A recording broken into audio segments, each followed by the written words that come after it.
श्री भगत सिंह कोश्यारी जी, महाराष्ट्र के मुख्यमंत्री श्री उद्धव ठाकरे जी, उप मुख्यमंत्री श्री अजित पवार जी, प्रदेश के सार्वजनिक बांधकाम विभाग मंत्री श्री अशोक चौहान जी, जनप्रतिनिधियों, गणमान्य अतिथिगण, देवी और सज्जनों, मुंबई राजभवन के नूतन दरबार हाल के उद्घाटन के इस शुभ अवसर पर मैं महाराष्ट्र की जनता और सरकार को बधाई देता हूं।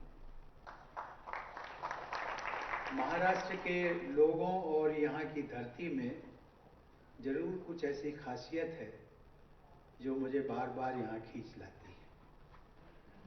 इस बार की यात्रा सहित मैं पिछले 4.5 वर्षों में लगभग 12 बार महाराष्ट्र आ चुका हूं।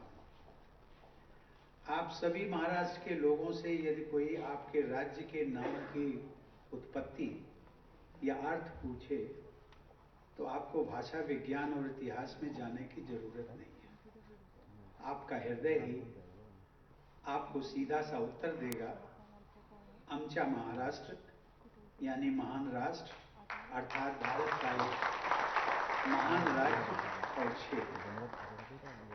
महाराष्ट्र की महानता के इतने अधिक आयाम हैं कि उनका जितना वर्णन किया जाए वो कम है। यदि केवल महाराष्ट्र की विभूतियों का नाम गिनाया जाए तो ऐसी सूची का अंत नहीं होगा। चाहे वो शिवाजी महाराज हों, संत एकनाथ, संत तुकाराम, संत ज्ञानेश्वर, महात्मा ज्योतिबा फूले, बाल गंगाधर तिलक, गोपाल कृष्ण गोखले, बाबा साहब डॉक्टर भीमराव अंबेडकर और डॉक्टर केशव बलिराम हेडगेवार जैसी अनेक विभूतियों में महाराष्ट्र की महानता का ऐसा विशाल प्रवाह दिखाई देता है जिसकी धाराएं तो अनेक हैं, लेकिन सबका उद्देश्य मानव जीवन की ऊंचाई हासिल करना रहा है। महाराष्ट्र अध्यात्म की भूमि भी है और अन्याय के विरुद्ध वीरतापूर्ण संघर्षों की धरती भी है। यह देशभक्तों की भूमि भी है और भगवत भक्तों की भी। यह राज्य भारत का प्रमुख आर्थिक केंद्र भी है और सांस्कृतिक भी। चाहे अजंता एलोरा की गुफाओं में प्राप्त कला की ऊंचाई हो या पश्चिमी घाट का प्राकृतिक सौंदर्य, महाराष्ट्र में प्रतिभा व प्रकृति दोनों का प्रचुर वरदान दिखाई देता है। यहाँ के लोगों का अतिथि सत्कार भी प्रसिद्ध है। ऐसी अनेक विशेषताओं के कारण मेरे लिए ही नहीं, देश विदेश के असंख्य लोगों के लिए महाराष्ट्र की बार बार यात्रा करने का आकर्षण बना रहता है। देवी और सज्जनों, लेकिन इस बार की यात्रा में मुझे एक शून्यता का एहसास भी हो रहा है।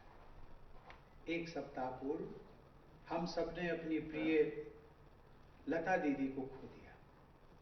उनके जैसी महान प्रतिभा सदियों में एक बार ही जन्म लेती है। लता जी का संगीत अमर है जो सभी संगीत प्रेमियों को सदैव मंत्रमुग्ध करता रहेगा। साथ ही उनकी सादगी और सौम्य स्वभाव की स्मृति भी लोगों के मानस पटल पर अंकित रहेगी। मुझे निजी तौर पर उनका स्नेह मिलता रहा। उनका जाना मेरे लिए एक व्यक्तिगत क्षति भी है। देवी और सज्जनों, देश की स्वाधीनता के 75वें वर्ष में मनाए जा रहे आजादी का अमृत महोत्सव के दौरान इस राजभवन के नूतन दरबार हाल का उद्घाटन करके मुझे बहुत प्रसन्नता हो रही है। मुझे ये जानकर खुशी हुई कि हेरिटेज बिल्डिंग की विशेषता को बचाए रखते हुए भी ये नवनिर्माण किया गया है। परंपरा को बचाए रखते हुए समय की मांग के अनुसार आधुनिकता का वर्णन करना विवेकपूर्ण होता है। नई सुविधाओं से युक्त इस दरबार हाल के निर्माण के लिए मैं राज्यपाल महोदय, राज्य सरकार के प्रतिनिधियों और सभी संबद्ध अधिकारियों की सराहना करता हूं। राष्ट्रपति भवन की तरह यह राजभवन भी आज के युग में विश्व के सबसे बड़े लोकतंत्र के जनमानस की आशाओं और आकांक्षाओं का संवैधानिक प्रतीक बन चुका है। इसका इतिहास भले ही अंग्रेजी उपनिवेश के महत्व से जुड़ा हो, इसका वर्तमान और भविष्य महाराष्ट्र और पूरे देश की गौरव यात्रा से जुड़ा है। आज से लगभग 2.5 वर्ष पहले अगस्त 2019 में मुझे इस राजभवन के अंडरग्राउंड बंकर म्यूजियम का उद्घाटन करने का अवसर भी प्राप्त हुआ था। उस म्यूजियम में लोगों को राजभवन से जुड़ी रोचक जानकारियां उपलब्ध होती हैं। जिस राजभवन में स्वाधीनता के पहले जनसाधारण को आतंकित करने वाली औपचारिकता तथा आन बान शान की परंपरा थी, वहां आज श्री भगत सिंह कोश्यारी जैसे भारत की धरती और हमारी परंपरा की जड़ों को अपनी सेवा से सिंचित करने वाले राज्यपाल का आवास और कार्यालय भी है। देवियों और सज्जनों, हमारे संविधान के अनुसार हम भारत के लोग देश की संप्रभुता के आधार हैं। दरबार हाल के उद्घाटन के इस समारोह को मैं भारत की स्वाधीनता और लोकतंत्र के उत्सव के रूप में देखता हूं। जनता सर्वोपरि है और मुझे विश्वास है कि राजभवन सहित दरबार हाल भी लोक कल्याण की गतिविधियों का एक प्रभावी केंद्र बनेगा। स्वाधीनता प्राप्ति के पहले तक दरबार शब्द राजशाही से जुड़ा था, लेकिन आज का दरबार लोकशाही से संबद्ध है। लोकतांत्रिक व्यवस्था में सुशासन का सर्वाधिक महत्वपूर्ण पक्ष है पारदर्शिता।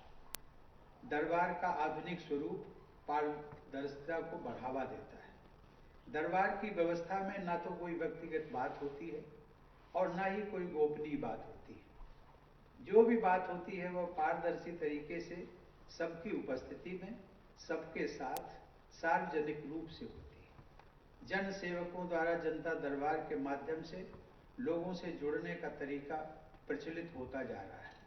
इस प्रकार नए संदर्भ में यह नया दरबार हाल हमारे नए भारत, नए महाराष्ट्र और हमारे जीवंत लोकतंत्र का नया प्रतीक है। देवियों और सज्जनों, दरबार हाल के इतिहास और वर्तमान से जुड़ी ऑडियो विजुअल फिल्म को देखकर रोचक और महत्वपूर्ण जानकारी प्राप्त हुई। साथ ही मेरे निजी जीवन से जुड़ी कुछ यादें भी मेरे मानस पटल पर उभरने लगी। उच्चतम नैतिक आदर्शों पर आधारित राजनीति के पक्षधर और असाधारण प्रशासनिक क्षमता के लिए जाने वाले श्री मोरारजी देसाई का बंबई राज्य के मुख्यमंत्री पद के लिए शपथ ग्रहण समारोह का आयोजन राजभवन के इसी दरबार हाल में हुआ था। इसे मैं अपना सौभाग्य मानता हूं कि भारत के पूर्व प्रधानमंत्री श्री मोरारजी देसाई ने मुझे अपने निजी सचिव के रूप में कार्य करने का अवसर प्रदान किया था। देवियों और सज्जनों, जैसा कि आप सभी जानते हैं कि महाराष्ट्र में ही बाबा साहब डॉक्टर भीमराव अंबेडकर की जीवन यात्रा से जुड़े मुंबई, नागपुर और रत्नागिरी में स्थित है।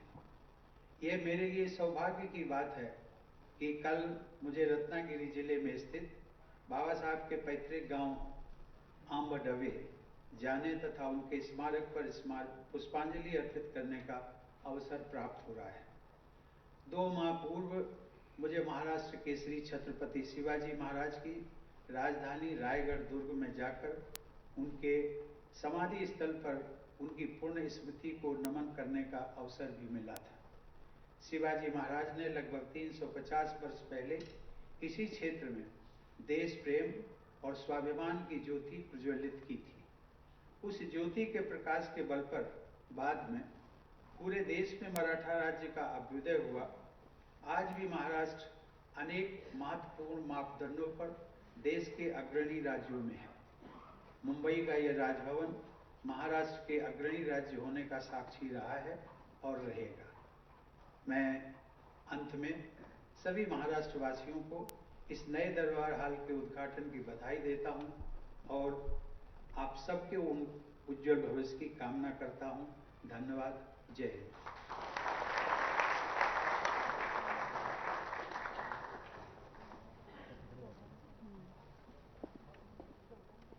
आदरणीय महोदय, इस प्रेरक संबोधन के लिए हम आपकी